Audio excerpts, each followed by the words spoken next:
long? How long does it take? A year. A year, right? So why don't you go ahead and get in a car and do a 360 turn and make it take a year? Are you going to feel that? Dave, that's not a What? Are we also traveling the distance that we have to travel in the Earth? Or you get in a car, that's a little different. You're not going 66,000 miles per hour. Let's break it down. 360 degrees, 365 days, that's about a degree a year, right? Why don't you get in a car and drive for a degree a year? 24 hours. And over 24 hours, veer by 1 degree. Are you going to feel that?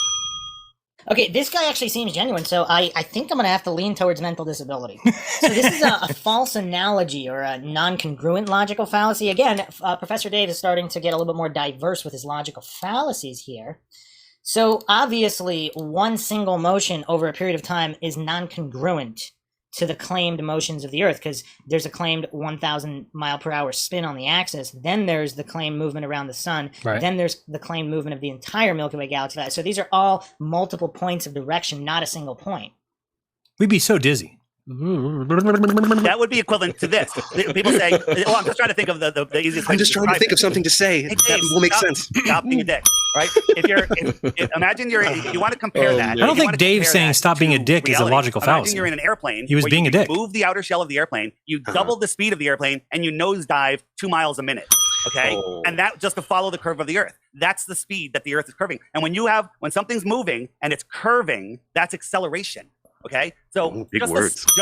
So that was a red herring. I'm going to count that as a red herring for Flat Earth Dave here, because that doesn't specifically address the multiple motions or the time of the motion. He kind of changed the argument on moving vertically, whereas the previous argument was moving horizontally. Acceleration's a big word. It is for you because you're not using it properly. What?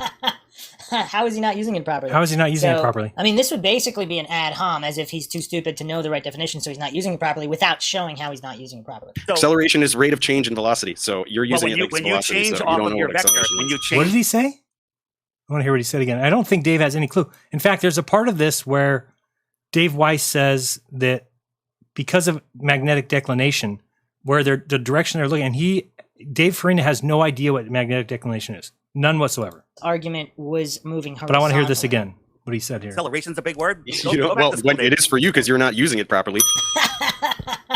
Okay. How is he not using it properly?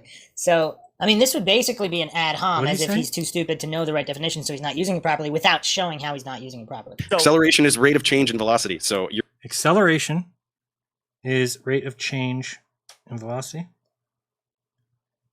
Okay. And then what do you say after that? You're using it like when you change off of your vector. You're using it like its velocity? Okay. That makes no sense. You're using it like its velocity. Dave is not saying because we're going speed that we're accelerating. He's saying that when you're in a path of a circle, so you can say traveling in a circle, acceleration. And the answer is going to be yes. The acceleration of an object in the same direction as velocity change vector, the acceleration is directed towards point C. It's not exactly what I'm saying. Let's see if we went to circular. Yeah, so we'll go circular motion. In physics, circular motion is the movement of an object along the circumference of a circle or rotation along a circular path.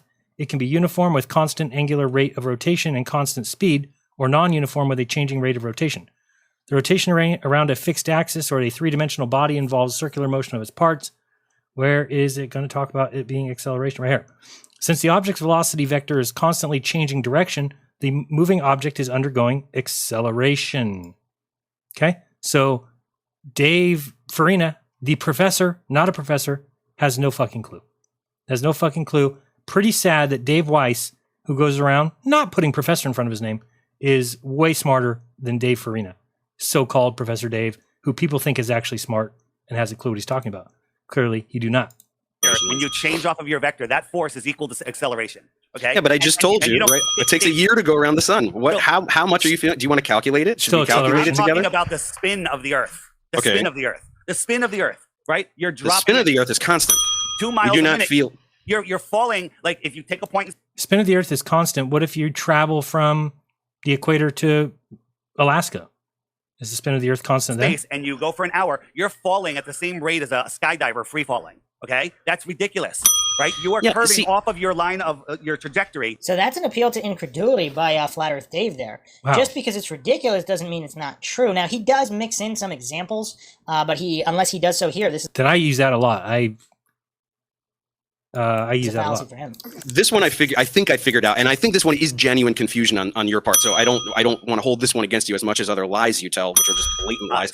The psychological projection off the chart, another ad hom there. And a straw man, too, because he's basically alleging that Dave is intentionally lying and doing all these things. This one is just you not understanding. You're trying to compare motion within the atmosphere of the Earth. So you're like, oh my gosh, Yeah. something going through the atmosphere so fast and it's crazy and we feel it, versus motion in frictionless space. Do you not understand that that's not the same thing? Right? Again, none of these guys have ever been to space. They've never been out there in the vacuum traveling through space, and that there's nothing impeding it. It's ridiculous to me to think, and again,